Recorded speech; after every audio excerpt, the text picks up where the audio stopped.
Hello बच्चों, कैसे हैं आप लोग। चलिए जैसे अपना लोग नेक्स्ट दिन जो शुरू किए थे 10th क्लास की एक केमिस्ट्री का चैप्टर था, अम्ल, क्षारक और लवण, इंग्लिश में बोले थे acid base and salt. Chemistry chapter था जिसमें अपना लोग ने पहले कौन सी पढ़ के शुरू किए थे, अम्ल को। अम्ल बताए थे, जो पहले लोग जो अम्ल की परिभाषा देते थे, कहते जो स्वाद में खट्टा लगे। तो व्यक्ति सब मतलब जो कोई भी वैज्ञानिक ने बताया और बहुत सारे व्यक्ति बोले, अगर कोई भी पदार्थ को मतलब बताने के लिए अम्ल है कि क्षार है कि लवण है टेस्ट करना पड़े, उसी में कोई जहरीला पदार्थ भी आ जाए तो आदमी क्या हो जाए, मतलब दिक्कत हो जाएगा, मतलब खत्म हो जाते हैं, मर भी सकता है। तो उसी तरह से 3 वैज्ञानिक आए और तीनों वैज्ञानिक ने उस परिभाषा को दूर करके आज के आधुनिक युग में जो परिभाषा चलता है वो एक व्यक्ति है आर्हेनियस, एक है ब्रेस्टेंड और लौरी और एक है लुईस। तो ध्यान देना, ध्यान में बतिया ध्यान दीजिएगा। तो आर्हेनियस के अनुसार अम्ल का परिभाषा यह बताए, जो अम्ल वह पदार्थ है जो जल में घुलने पर H+ आयन देता है। क्या है बाबू, H+ आयन देता है। और ब्रेस्टेंड और लौरी बताए, ब्रेस्टेंड और लौरी यह बात बताए जो जल में जो है ना प्रोटॉन प्रदान करे, मतलब प्रोटॉन दे। और ये जो बताए लुईस क्या बताए, इलेक्ट्रॉन के बारे में बताए, समझ रहे ना। तो तीनों के बारे में अभी आपको डीपी नॉलेज देंगे। पहले आप स्टार्ट दीजिए, स्टार्ट दीजिए। तो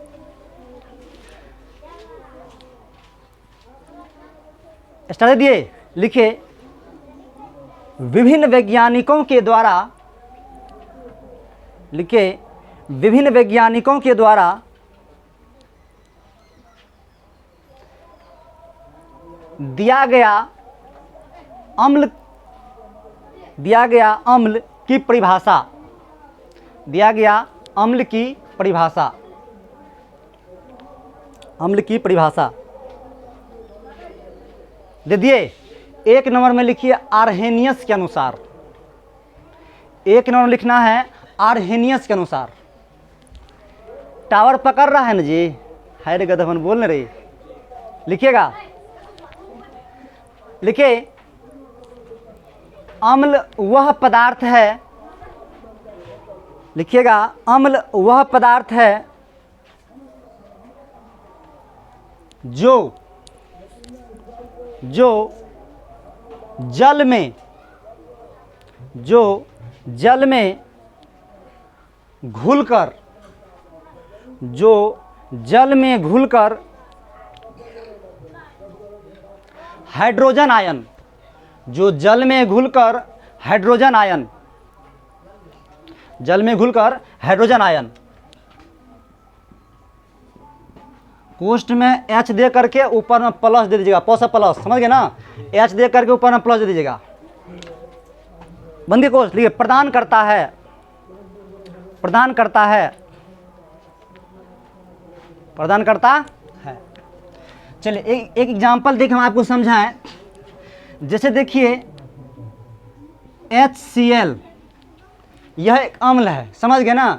HCl में जब जल डाला गया, कहने का मतलब H2O यहाँ दिया गया, तो ये क्या किया बबुआ, H+ आयन और यह Cl में टूट गया। हमको उधर क्या हुआ मतलब नहीं है, ये अम्ल है, समझ गए ना। तो यहाँ H+ आयन देगा। तो आप भी अच्छी ध्यान दे लीजिए, संसार में जो भी अम्ल है अगर उसमें जल डालिएगा तो वो H+ आयन देगा। हम नहीं कह रहे हैं, ये आर्हेनियस साहब जी कह रहे हैं। बतिया समझ में आया कि नहीं आया, समझ जी। लेकिन ये H+ क्यों आते हैं अभी आपको हम डीपली नॉलेज देंगे। H+ क्यों आते हैं, माइनस ही क्यों ना आए, प्लस ही क्यों आया, क्वेश्चन तो बनता है। ये बात बताते हैं, ये एग्जाम्पल आप लोग दे दीजिए और 2 नंबर लिख के रह दीजिएगा। वो एग्जाम्पल ले लीजिए वहाँ नीचे में, समझ गए ना। उसके बाद 2 नंबर लिख के रह दीजिए ब्रेस्टेंड और लौरी के अनुसार।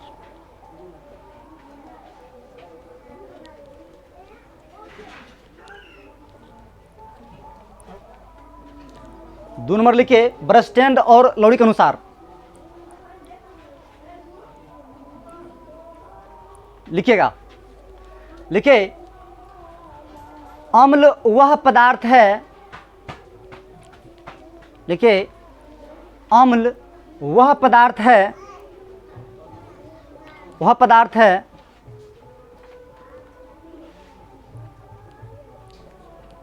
जिसमें जिसमें प्रोटॉन प्रदान करने की क्षमता होती है, जिसमें प्रोटॉन प्रदान करने की क्षमता होती है।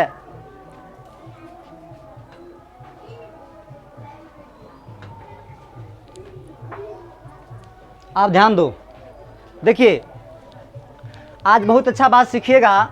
देखिए आर्हेनियस के ही बात को दूसरा तरीका से बोल दिया के बर्नस्टेन और एंड लोरी। इसके लिए पहले कहानी बताते, ध्यान दो। एक बात देखते होंगे, जब लड़की उनकी शादी उदी होता है ना, तो मान के चलिए जब शादी उसका होता है तो लड़की जो होता है ना, शादी जब होता है तो घर में उसको क्या कहता है, अरे बेटी कहता है ना बकुआ। जब वो अन्य जाता है तो वह लड़की कौन सी कहता रे, पुतहुआ कहता रे गधबन, पुतहुआ कहता। ध्यान दे, एक व्यक्ति के दूधू नाम मेरे गधबन, वही वाला बतिया देख। आर्हेनियस साहब जो बात बोला ना, ओकरे दूसरा तरीका से बर्नस्टेन और लोरी बोल दिया। कैसे, बात ध्यान दीजिए भाई साहब। सबसे पहले तुम यह सीखो, हाइड्रोजन के नाभिक में न्यूट्रॉन नहीं होता। ध्यान से, बहुत ही पॉइंट बता रहे हैं। पहला क्वेश्चन तो ये पूछेगा कौन ऐसा तत्व है जिसके नाभिक में न्यूट्रॉन नहीं पाया जाता है, तो क्या बोलेगा, हाइड्रोजन। समझा कि नहीं, अरे बोल ना बतमान। तो सबसे पहले यह बात समझ लीजिए, हाइड्रोजन के नाभिक में न्यूट्रॉन नहीं होते। समझा कि नहीं, हाइड्रोजन के नाभिक में बाबुआ एगो इलेक्ट्रॉन है, एगो प्रोटॉन है, एगो इलेक्ट्रॉन एगो प्रोटॉन है। अब तुहे बात बाबू, हाइड्रोजन के पास एगो इलेक्ट्रॉन रहे आ उ इलेक्ट्रॉने निकाल दिलके, उ इलेक्ट्रॉन निकाल दिया। तो जब इलेक्ट्रॉने वो निकाल दिया तो तुम्हें बोलते बाबू रे तोरा बात 100 टका छो, तोरा से हम 100 टका निकाल के हमें ले लिए, तो हमरा पर तो ऋण आवे से लई, लेकिन तोरा पर की गेलो, धन आवे से गेले गदबन। एक बात बोलिए, ध्यान लिए, पूरा पीरियोडिक टेबल में बाबुआ 6 गो अक्रिय तत्व है। कौन कौन है देख ली, helium, neon, argon, krypton, xenon, radon. देखो ये याद नहीं रहेगा है बबुआ, ई छे 2 नंबर पर, ई छे 10 नंबर पर, ई छे 18 पर, ई छे 36 पर, एक बात छे ई छे 54 पर, ई छे 86 पर। एक गाना गाएंगे ई पार, बोले बोल, हीना, नीना और कैटरीना के जीरोक्स रीना। याद या भेलै, हाय रे फेस बोल बोल, हीना, नीना और कैटरीना के जीरोक्स रीना। ई बतिया समझा कि नहीं, तो ध्यान देगा धवन। पूरा पीरियोडिक टेबल में 118 तत्व में 6 गो अक्रिय तत्व है। अक्रिय अवस्था प्राप्त करने के लिए जितना तत्व है सबे चाहता है गदबन, सब चाहता है। तो तुम्हें बता बबुआ, हाइड्रोजन कते नंबर पर छे, 1 नंबर पर छे। आ हीलियम कते नंबर पर छे, आ क्लोरीन छे बबुआ कते नंबर पर, 17 नंबर पर छे। ध्यान सुना ध्यान से, तो क्लोरीन 17 छे, तो अगर एकरा हम आर्गन के अवस्था दे देवे तो ई आर्गन अवस्था ले लेते। एकरा पास 1 इलेक्ट्रॉन रहे, अरे था ना 1 इलेक्ट्रॉन, तो 1 इलेक्ट्रॉन मान के चलिए ई खो दिया। कहने का मतलब हीलियम की अवस्था लेगा ना, जैसे हाइड्रोजन कितने नंबर पर है, 1 नंबर पर है, तो ये जो हीलियम की अवस्था लेगा तो 1 यूनिट चाहिए। ये देख के हम आपको बताते हैं, ध्यान समझिए। जैसे यहाँ पर मान चलो हाइड्रोजन है और यहाँ पर क्या है, Cl है। अगर हाइड्रोजन की इलेक्ट्रॉनिक विन्यास निकालिएगा तो अकरा अंतिम कक्षा में 1 इलेक्ट्रॉन जाएगा। आई क्लोरीन है तो अकरा में 7 गो जाएगा अंतिम कक्षा में, 2 2 4 2 6 2 कते हो गया, 2 2 4 4 2 6 और 6 1 7। ध्यान दो, ये जैसे साझा करेगा, कहने का मतलब है अकरा से क्या करे, क्लोरीन से अगर 1 इलेक्ट्रॉन ले लिया है तो 1 इलेक्ट्रॉन अगर ये ले लेगा तो किसकी अवस्था ले लिया, हीलियम की अवस्था ले लिया। अगर ई एकरा से 1 लिया है तो क्लोरीन एकरा से लेगा, तो ई क्या कर लिया बबुआ, अकरा से 1 ही ले लिया। ये बात समझ में आया, तो समझ में आया। देखिए किसकी अवस्था ले लिया, हीलियम की ले लिया, और किसकी अवस्था ले लिया, आर्गन अवस्था ले लिया। ये बात समझा पहले, तो आप ध्यान दीजिए। अब बात यहाँ पर यह आती है जो ऊपर प्लस ऊपर माइनस क्यों गया है, आप ध्यान से समझो ये बात को। तो अभी तुमको बताए हैं हाइड्रोजन में 1 इलेक्ट्रॉन है और 1 प्रोटॉन है। तो तुम ही बताओ, अगर 1 इलेक्ट्रॉन था इसके पास, 1 इलेक्ट्रॉन त्यागे कर दिया है, तो प्रोटॉन ने बचा रे। तो तय लेकर बाबू बोला कि बर्नस्टेन और लोरी जो भैया ये प्रोटॉन प्रदान करता है। बात नहीं समझ में आया जी, अरे नहीं समझे। अरे 1 इलेक्ट्रॉन था इसके पास, इसके नाभिक में तो ना तो न्यूट्रॉन नहीं है, 1 प्रोटॉन है 1 इलेक्ट्रॉन है, तो इलेक्ट्रॉन एगो खो दिया, तो 1 इलेक्ट्रॉन खो दिया तो एगो प्रोटॉन ना बचा। तो तय लाके बोला बबुआ बर्नस्टेन लोरी ये प्रोटॉन देते कि, तो ओकरे बात के नहीं बोल दिया। नहीं समझ में आया, समझे नहीं समझे। चलिए अगला आप लिखिए, 3 नंबर लिखिएगा। लुईस के अनुसार, लिखिएगा लुईस के अनुसार, लुईस के अनुसार, लिख लिए लुईस के अनुसार। लिखिए, वह पदार्थ, वह पदार्थ, वह पदार्थ जिसमें, वह पदार्थ जिसमें इलेक्ट्रॉन के,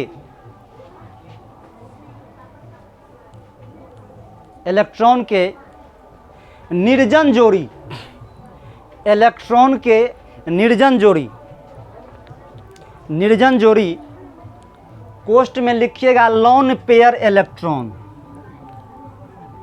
lone pair, lone pair electron, lone pair electron, कोष्ठ बंद कर लीजिएगा। ग्रहण करने की क्षमता होती है, लोन पेयर इलेक्ट्रॉन ग्रहण करने की क्षमता होती है,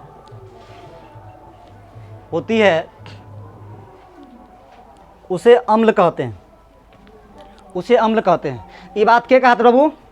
लुईस साहब ने कहा था। समझ गए ना? आप 12th में 11th में जाइएगा तो लुईस अम्ल बहुत, देखिए यहाँ उतना 10वां में पढ़ने के लिए है नहीं, फिर भी हम कुछ कम्पिटेटिव लेकर के हम दे रहे हैं जो सबको काम आ जाए। समझ रहे हैं ना? इसका डीपी जब हम देंगे तो बहुत टाइम लग जाएगा, इसीलिए वहाँ आपको देंगे, यहाँ जो जितना काम चलो तो हम दे दिए। बात समझ गए ना? तो आप एक बात और यहाँ पर ध्यान दीजिए, आप जो थोड़ा सा बोल दे लोन पेयर आपको पढ़ने के लिए है नहीं। इलेक्ट्रॉन दो प्रकार का, एगो लोन पेयर होता है, एगो बॉन्ड पेयर होता है। कौन होता है? एगो लोन पेयर, एगो बॉन्ड पेयर। देखिए लोन पेयर जो होता है वो बॉन्ड में भाग नहीं लेता है, समझ गए ना? अब बॉन्ड पेयर जो होता है ना वो मतलब जो बनाने में भाग लेते हैं। जैसे देखिए आपको हम यही बताए थे, जैसे यहाँ पर हाइड्रोजन है, समझ गए? इसके पास अंतिम एक इलेक्ट्रॉन है। और क्लोरीन में क्या होता है अंतिम में जी? 2 2 4 2 6 एक साथ हुआ। तो देखिए एक इलेक्ट्रॉन ही ले लिया है, एक इलेक्ट्रॉन ही ले लिया, तो एक इलेक्ट्रॉन देखिए, एक इलेक्ट्रॉन ई, एक इलेक्ट्रॉन ई, दोनों सजा किया है। तो तय ला के बाबू रे यहाँ पर एगो बॉन्ड बनता है, लेकिन इस तो बॉन्ड बना भाग नहीं लिया, तो यही लोन पेयर इलेक्ट्रॉन हुआ। समझे ना? ये कौन इलेक्ट्रॉन हुआ? Lone pair electron. तो यही लोन पेयर इलेक्ट्रॉन होता है ना, अम्ल में ग्रहण करने की क्षमता होती है। इतना ही जानिए, उतना भी हम बताना आपको नहीं चाहेंगे। बात समझ गए ना? इसको मिटाते, बात समझे? अरे समझा कि नहीं जी? अच्छा, आयन का मतलब समझते हो? आयन का मतलब नहीं समझते हैं? अच्छा को ध्यान दीजिए, फिजिक्स में आवेश पढ़ाए हैं, तो आवेश कितना प्रकार के बाबू रे? आवेश 2 प्रकार बताए थे। कौन बताए थे? पॉजिटिव धन आवेश और ऋण आवेश। बस वही बात है। केमिस्ट्री में, फिजिक्स में बोल लिया आवेश, और केमिस्ट्री में बोल आयन। तो आयनों 2 प्रकार बोले, ये बोले धन आयन, बोले ऋण आयन। बता बुझा? बस इतना रखते हैं। चलिए इतना तक में कोई दिक्कत पहले पूछ लीजिए, नहीं दिक्कत है? वह क्लियर? चलिए आप सब आदमी फिर स्टार्ट दीजिए, सब आदमी ऐसा स्टार्ट दीजिए, और स्टार्ट देके लिखिएगा क्षारक या भस्म। लिखिएगा क्षारक या भस्म, क्षारक या भस्म, क्षारक या भस्म। इंग्लिश में की बाबू रे? ऋषि मुनि शराब कभी देता तोरा हम भस्म कर देंगे। बतिया बुझ रहा है? तो वो भस्म और मत समान गधा बन। तो क्या रे क्षारक क्या बोले इसको? भस्म। देख परिभाषा सब उल्टे उल्टे है। वो दिए थे अम्ल का, वे पदार्थ जो स्वाद में प्रायः क्या होते हैं? खट्टा होते हैं, तथा नीले लिटमस पत्र को लाल कर दे ठीक है। बस अगर उल्टा, वे पदार्थ जो स्वाद में प्रायः कड़वा होता है लेकिन लाल लिटमस पत्र को नीला कर देता है, ओकरा का कहते रे? ध्यान से पहले परिभाषा लिख तब कहानी चलेंगे। लिखो, लिखिए वैसा पदार्थ, वैसा पदार्थ जो स्वाद में प्रायः, जो स्वाद में प्रायः, जो स्वाद में प्रायः कड़वा होता है, कड़वा होता है, तथा लाल लिटमस पत्र को, तथा लाल लिटमस पत्र को नीला कर देता है, लाल लिटमस पत्र को नीला कर देता है, कर देता है, उसे, उसे अम्ल कहते हैं, उसे अम्ल कहते हैं। लिख लिए? चलिए इसका जैसे क्या बोले, इसका जैसे छोड़िए, क्षारक कहते हैं। जैसे जैसे लिखिएगा, लिखिए NaOH, KOH, MgOH का होल 2, CaOH का होल 2। समझे ना? आप ध्यान दीजिए। और इत्यादि का बहुत सारा होता है, इत्यादि कर दीजिए, ETC कर दीजिए बाबू, एटसेट्रा कर दिए। आप ध्यान दो, अम्ल और क्षारक पहचानने के सबसे आसान तरीका दे रहे हैं, सबसे टेक्निकल तरीका देख ले। जकरा अंतिम में देखिए OH लग जेते, देख ले OH वो आंख बंद करे करना क्षारक है, और जकरा में देखना H+HH वो सब कहीं में जाएगा अम्ल। देखिए उसका परिभाषा भी अर्हेनियस जी दिए थे, जो वे पदार्थ जो जल में क्या करते हैं, H+ देते हैं, ई बउआ जल में OH- देते। अभी देंगे, टेंशन मत लीजिए, तीनों परिभाषा फिर से देंगे, बुझ गए ना, लेकिन क्षारक के अनुसार देंगे। सब लिख लिए? आप ध्यान दीजिए, कर लिए? अरे किया? चलिए आप लोग स्टार्ट दीजिए, स्टार्ट देकर लिखिएगा क्षारक के गुणधर्म। लिखिए क्षारक के गुणधर्म, क्षारक के गुणधर्म। लिखिए 1 नंबर में लिखिएगा, एक लिखिए यह स्वाद में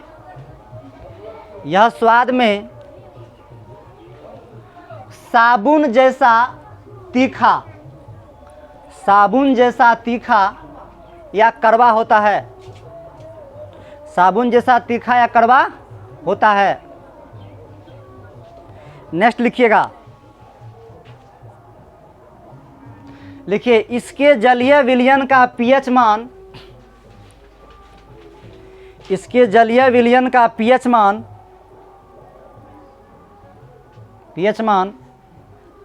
7 से अधिक होता है। इसके जलीय विलयन का पीएच मान 7 से अधिक होता है। नेक्स्ट कीजिए, यह विद्युत का सुचालक होता है। यह विद्युत का सुचालक होता है।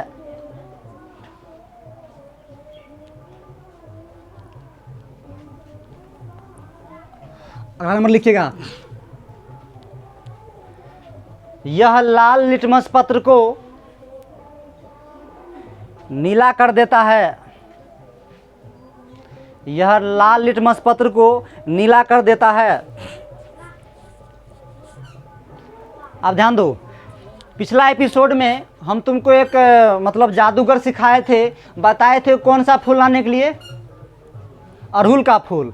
अड़हुल के फूल के बोरे थे बढ़िया से रगड़ के और कॉपिया पर लेप देना, 3-4 घंटा सुन, तो कौन चीज कैसा हो जाएगा, वो नीला हो जाएगा। और ऊपर नींबू का रस बोले छू मंत्र मार के मार देना, कैसा होगा, लाल। आप कुछ नहीं करना, उसको लाले रहने देना, लेकिन सरफ सब गर्म होगा। उस सरफ का बढ़िया से हाथ में लगा के पनिया लगा के इसे रगड़ देना, देखना वो फिर से लाल हो जाएगा। समझ गया ना बुआ? अरे भैया बुझा, लेकिन तू कभी कभी तो टावर छोड़ देगा, जे नीला के लाल कर रहे कि लाल ना कर भूल जाएगा। तो एक लिए फिर वो हम ट्रिक दे छिए। कौन ट्रिक है, ध्यान दो। एक लड़की सबका नाम तो सुना होगा, जिसका नाम होता है शालिनी। क्या नाम है? शालिनी। ध्यान दो, शालिनी। लेकिन थोड़ा हम यहाँ पर लजीज में बोलना चाहेंगे, समझ रहे ना? हम थोड़ा नहीं कहते कोई जो भाई थोड़ा लजीज भाषा में बोलिए, तोतला के बोलिए, तो हम सा के हटा के अक्षर का सटा दै छी। ले बबुआ ध्यान दीजिएगा, सा का हटा के अक्षर का सटा दिलिए। तरा की बोलबी? छालनी। नहीं कहते हैं छालनी? अरे सालनी से बने दिए छालनी। की बन लिए?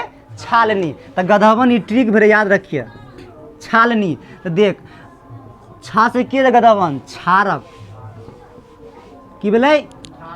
आ लो से की बोले रे? लाल। आ नो से की बोले रे? नीला। अपना मन से को जोड़ लेना, तो की कहबे? क्षारक लाल को नीला करता। ये बतिया समझ में अल? समझा कि ना? जल्दी से लिखो, जल्दी से प्रतिदिन लिखिए, लिखिए।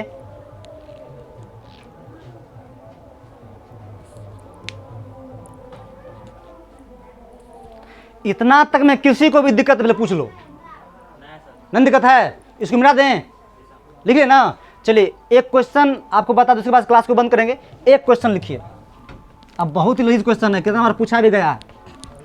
एक क्वेश्चन लिखिए, लिखिए क्वेश्चन लिखिए, मिट्टी की क्षारकता, कुछ लिखा, मिट्टी की क्षारकता को घटाने के लिए, मिट्टी की क्षारकता को घटाने के लिए किस यौगिक का प्रयोग किया जाता है, किस यौगिक का प्रयोग किया जाता है। लिखिए ए बी सी डी, चारों ऑप्शन लिखिएगा। ए नंबर में लिखिए बाबू जिप्सम, जिप्सम लिखिएगा, जिप्सम, जिप्सम। फार्मूला भी लिख लो, CaSO4 इंटू 2H2, फार्मूला भी लिख लीजिए, CaSO4 इंटू 2H2 लिख लिए। चलिए अगला बीम लिखिएगा, हरा कशिश, बी में लिखिएगा हरा कशिश। हाँ सी में लिखिएगा नीला थोथा, नीला थोथा। और डी में इनमें सभी, डी में लिखिएगा इनमें सभी, नीला थोथा, नीला थोथा। और डी में जल्दी बोलो कौन होगा। तो याद रखो बाबू, मिट्टी की क्षारकता को घटाने के लिए बड़ी मात्रा में CaSO4 यानी कि जिप्सम का यूज किया जाता है। बहुत अच्छा क्वेश्चन है, कितना ग्रुप डी पूछा है क्वेश्चन, समझ गए ना, मान लिया ना। तो इसी शब्द के साथ इस क्लास को हम यहीं पे स्टॉप करते हैं, और नेक्स्ट क्लास यहाँ से हम आगे आप लोग को बताएंगे। और क्लास कभी एब्सेंट मत होइएगा, बस समझे ना। और इसी लम्ब के साथ हम वाणी विराम करते हैं। धन्यवाद। ओके।